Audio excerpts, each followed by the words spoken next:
Good morning, good afternoon, good evening, hello, whatever time it is with you and wherever you are. Thank you for downloading this SmackDown review as part of the WWE podcast. As always, it's an absolute pleasure to have you listening along once again.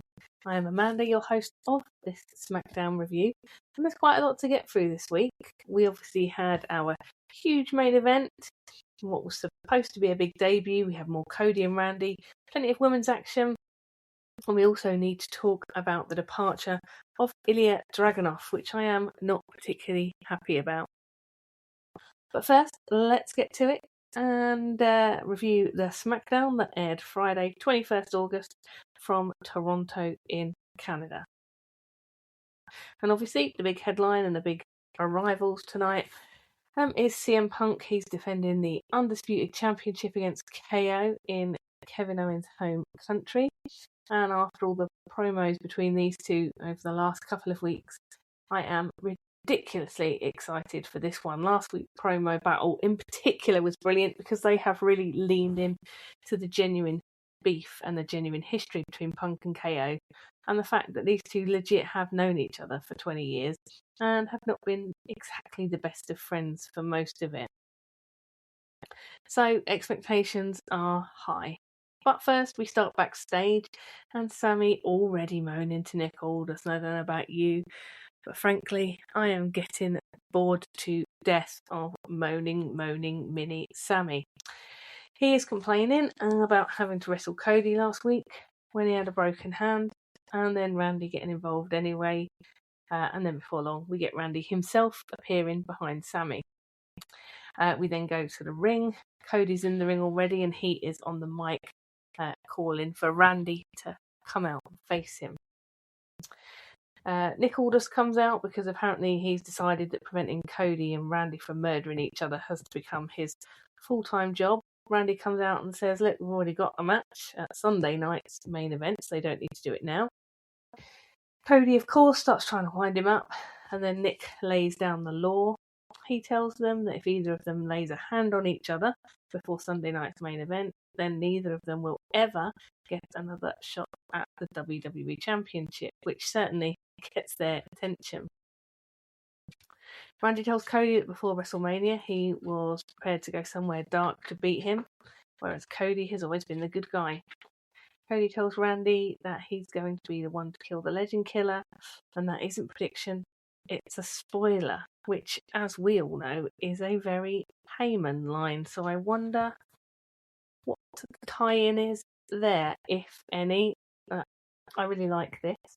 We are getting an increasingly unhinged Randy, but I also think we're seeing Cody becoming slightly less Cody-ish, if you know what I mean. He's angrier, he's got a bit more of an edge to him, and there isn't quite as much of the inspirational babyface crap. I say crap knowing that is probably the element of his personality that makes WWE the most money, but still. I said last week that I wouldn't mind seeing Cody go properly heel, and I stand by it. I think that would make a really interesting year if Cody went heel. The title doesn't even really need to be involved in this feud, as it's not, because there is so much history between Cody and Randy already. This feels personal enough without the belt, so it's what we've been all crying out for, really, which is a bit more storytelling outside the title pictures, so this is working. And Nick putting this stipulation in place means they can't just spend the whole show attacking each other again, which is probably a good thing, because we did that last week, and let's be honest, the week before, this is what we do, right? You know, we have many pull-apart brawls. So, all in all, I think a really strong opening. More build, obviously, to Cody Randy. This stipulation, which I think is a good thing. So it feels slightly less paint by numbers than perhaps we've had in recent feuds. So, yeah, tick. Next, we've got Tama Tonga and Tala Tonga with Haku, and they're talking about family and establishing who they are before we head into our first match. Controversial hot take here. I think it's really far beyond the time for them to lose that face paint. I understand it's, maybe part of their culture as Tongans and all that stuff. But I think now they've got Haku in with them, I really think they could stand to lose that face paint. As I've said, they look like a poor man's Kiss tribute band, and I'd like to see it gone. Just my opinion. It's the MFTs defending the tag titles against Damian Priest and R-Truth. Now, I said last week I was perfectly happy with Priest and Truth dropping these belts because Priest, in my opinion, is simply too good to be hanging around in a dubious, let's say, tag team indefinitely. I want him back in proper singles programs.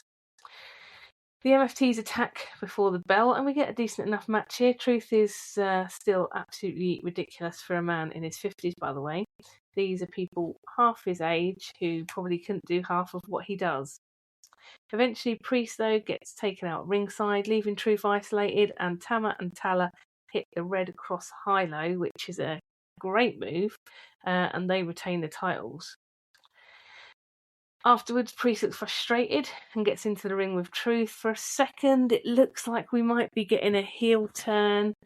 The crowd certainly thinks so, but instead Priest hugs him, so no turn yet, but I'm pretty certain that we are not a million miles away from that. I do think this team has probably run its course, though.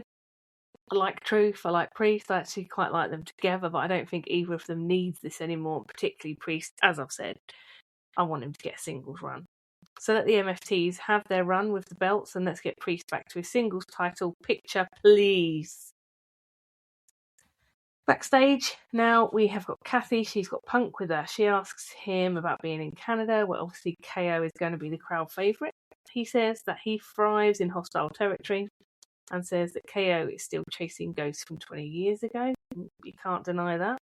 He says Owens hasn't changed, whereas he has. Then Randy appears and tells Punk that once he's dealt with Cody, he is coming for championship number 15. Punk basically tells him he looks forward to it.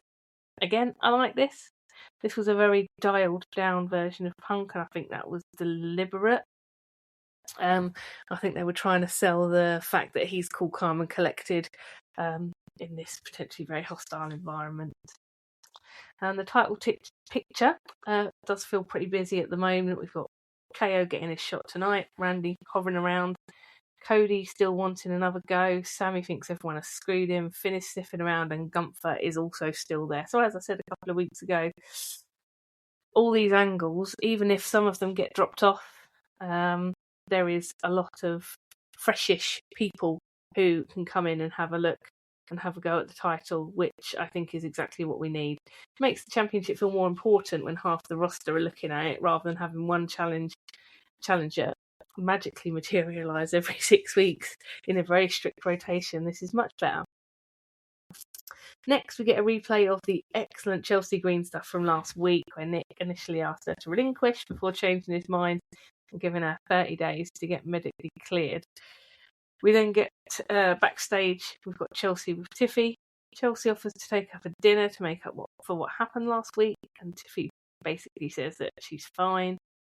Paige appears and tells Chelsea she admired how she handled herself last week, and then we get Fatal Influence arrive. They start taking the piss out of the whole friendship thing and basically say it's only a matter of time before they take Chelsea's title as well, then they'll have all the gold. Paige says that she's got her eyes on JC Jane and the Women's US Championship. Now that I like. I've been waiting, as you know, for Paige to actually get a proper singles program since she came back, and JC is a really, really good person to put her with. As I've said before, Fatal Influence happened, but really strongly, and JC has been excellent, so I'm absolutely up for that feud, and I continue to really enjoy Chelsea and Tiffy together. It's a weird little friendship, shouldn't necessarily work, but absolutely does. Fully expecting Paige to get a title shot at JC Jane at some point in the next few weeks, and fully expect Nikki Backstabber Bella to come and ruin it for Paige, possibly leading to a fatal three-way at some point or something like that. We then go to Blake Monroe. Kathy finds Blake backstage trying to find what she's going to wear for her big SmackDown debut match. Blake is slagging off Toronto, saying that her debut should really be happening somewhere like Milan or Paris rather than this dump, which I think is brilliant, just instant heat, cheap heat. She says whatever happens, she's going to make everybody talk about her. And here is where I need to have a little rant. because I do not understand what WWE are doing with Blake Monroe at all. They have spent weeks and weeks in vignette after vignette telling us she's coming. They advertise her SmackDown in-ring debut against Julia. She comes out and the reaction is bad. And I don't mean good heel heat. I mean she gets booed. And there's this horrible layer of indifference underneath it. I'm dread to say this, but it felt a little bit like Jade indifference. Julia starts making her entrance and Blake attacks her from behind before the match can even begin. She throws her into the steps, gets her in the ring, hits the neutralizer, and that's it. No match. Her advertised SmackDown debut does not happen. What the hell are we doing? Seriously. This feels a little bit like Jordan Grace, Ivy Nile, bring somebody up. You've got them coming up from NXT. You need them to establish yourself with a completely different audience. And instead of letting her wrestle, you advertise a debut and then you don't deliver it. And the crowd did not care. It was painfully quiet once the attack was happening. That wasn't some nuclear heel reaction where Toronto were furious with her for ruining the match. They just didn't seem bothered, and that's the problem. I know they're trying to make her this arrogant, glamorous heel who believes everything is beneath her, and that concept is absolutely fine, but you still need to give people a reason to care. And if the idea is that repeatedly cancelling her debut is the gimmick, then I am not convinced. At some point she actually has to wrestle, and God, we want to see her wrestle. Julia also deserves better than being used as furniture in someone else's introduction. The whole thing just didn't land for me. And I think it's just really, really disappointing to see WWE basically screwing up, it seems. Another call up, another woman's, early WWE career. So do better, WWE creative. Next backstage, we've got Charlotte and Alexa talking about Alexa's birthday brunch, and Tatum Paxley appears and asks who Mary is and whether she needs to get her blood, because obviously somebody has mentioned Bloody Marys. I love Tatum. She is such a little weirdo. Then Jade and the B-Card Army arrive, so immediately my enjoyment levels drop. We've got Jade, Meechin and B-Fab doing their usual thing. Tatum continues asking which one of them is Mary, because she needs her blood. At this point, Flair actually defends Tatum, which makes Tatum ridiculously happy. Meechin challenges her to a match next week. Tatum hugs Charlotte, who looks like she would rather be literally anywhere else in the world, which is similar to my reaction when people hug me. And I think this is really, really good fun. Really like the dynamic between Bliss and Flair, and then add in Tatum, because Tatum has basically attached herself to them, whether Charlotte likes it or not, and obviously Charlotte absolutely doesn't like it, which makes it even better. If this ultimately helps split Charlotte and Bliss and leaves us with Bliss and Tatum pairing, I am still completely here for that. But all in all, I think so far they're doing a really good job with Paxley, and long may that continue. Next out, we've got Trick Williams and Little Yachty. Trick wants another match, so chance number 3 with Baron, but Corbin comes out and tells him no. He says the title is away getting a little haircut, which thank God, because I've been complaining about that ridiculous fight first since he won it. He says that Trick isn't getting another title shot, and Yachty then attacked Corbin with the Trick stick, which is just a kendo stick, because apparently that is his entire personality now. Corbin says, okay, I'll make you a deal. Sunday night's main event, he'll face Little Yachty, and if Little Yachty can last 5 minutes in the ring with him without dying, Corbin said, Trick gets another title match, and Yachty accepts. I don't know. I still don't really care about this.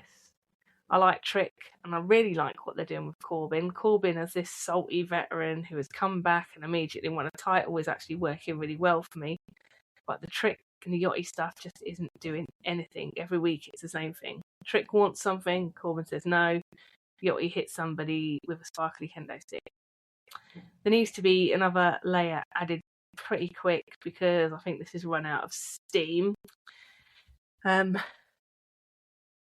it feels very much like shoehorning a quote-unquote celebrity, and I think that's a fairly low bar with Little Yachty. I think basically Yachty needs to go, let Trick stand on his own 2 feet. He's more than good enough to stand on his own. Backstage, Kathy now has Kevin Owens, and before they get very far, Finn Balor appears, and Finn basically says he would have appreciated a heads up that KO was coming back because his return changed everything in the title picture. Before KO can respond, Gunther arrives and tells KO he doesn't need to worry about Finn because he needs to worry about Gunther. Again, everybody wants the title, which I think good, as they should.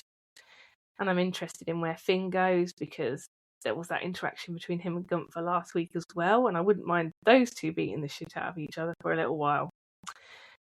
Speaking of hoping people get the shit beaten out of them, next we've got Lash Legend against Tiffany Stratton. Tiffy is still selling damage from last week, and I have to say, Lash is getting better week on week.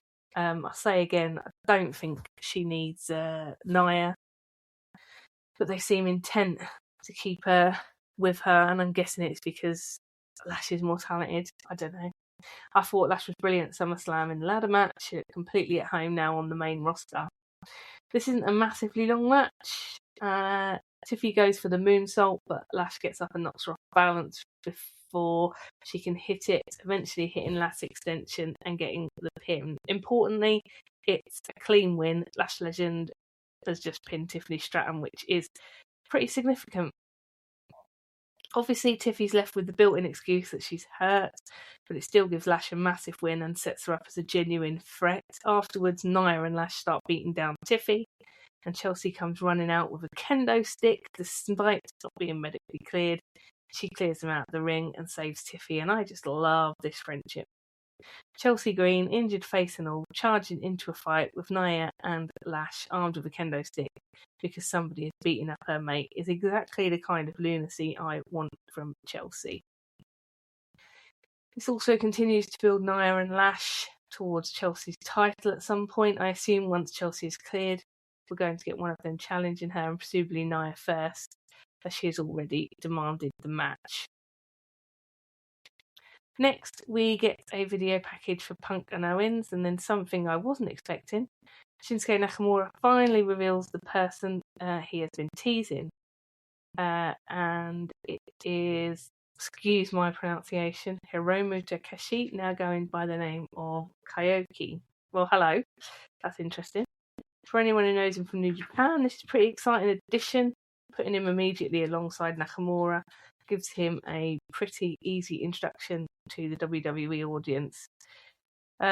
Presentation, I think, deliberately is a bit mad and chaotic. Nakamura says the clock is ticking, there'll be an explosion. It did come across a little bit like those people that sell stuff on TV. We've always got one like quite sensible and straight one, and then the other one's going, I can't believe the prices! It's only $3.99 and you get 2! It just came across a touch like that. But I had absolutely no idea where the Nakamura promos were going. I certainly didn't have this on my bingo card, so let's see what WWE do with them. Before we get to the main event, I just want to talk about a little bit of WWE news from this week, and unfortunately, Ilya Dragunov has left the company. It's not a release, his contract expired, and he's been moved to the alumni section of the website, and I think it's a massive shame.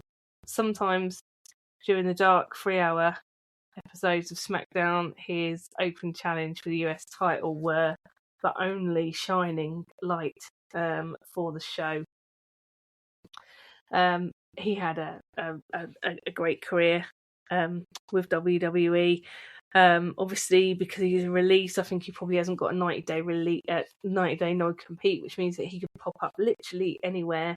But yes, his last match was the Andre the Giant Memorial Jobber back in April, and now he's gone.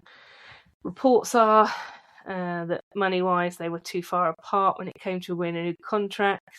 And WWE didn't see him as enough of a numbers mover. for the money involved, but that's like blaming someone they couldn't get over because you didn't put them on the telly. Anyway, from a purely wrestling perspective, I think WWE have dropped a bollock there. Ilya Dragunov was absolutely a phenomenal talent. There are very few people who wrestle with the intensity that he does. So let's see where he goes next.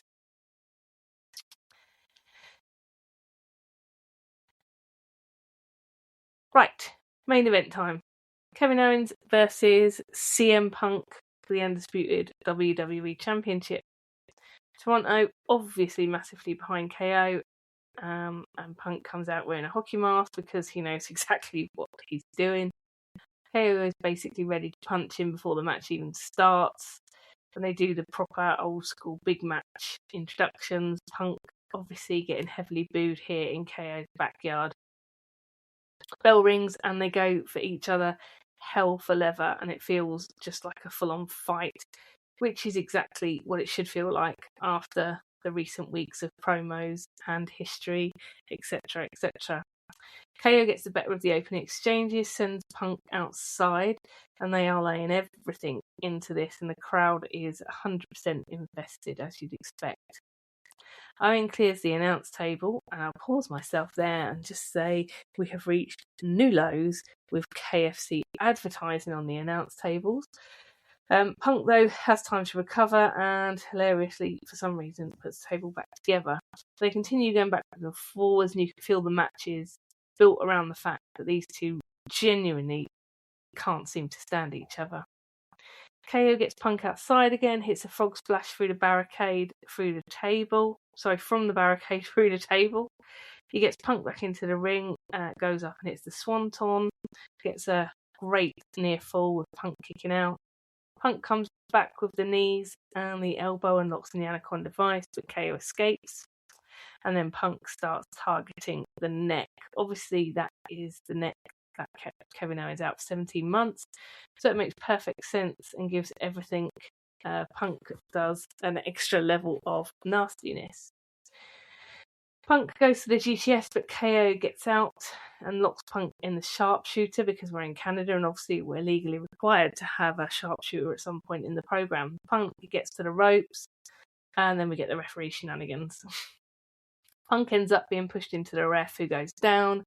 KO hits the stunner, no referee, of course. KO has effectively got the match won. I think we got up to about a 10 count, but there's no one there to count it. Punk then hits the GTS, still no referee, so both men have now had the virtual free count. And then enter Sami Zayn. Sami attacks Punk and sends him into the ring post, and KO doesn't seem to have seen what Sami has done. Owen hits another stunner, and Sami gets the referee back into the ring, and Punk barely kicks out, which was a great, really good near fall. And then it starts to go wrong for me. Sami gets the championship and slides it into the ring with KO. Kevin realises Sami is there, picks up the belt, and Sami is basically telling him to use it, and KO refuses, saying he doesn't want to do it like this time, he wants to do it right.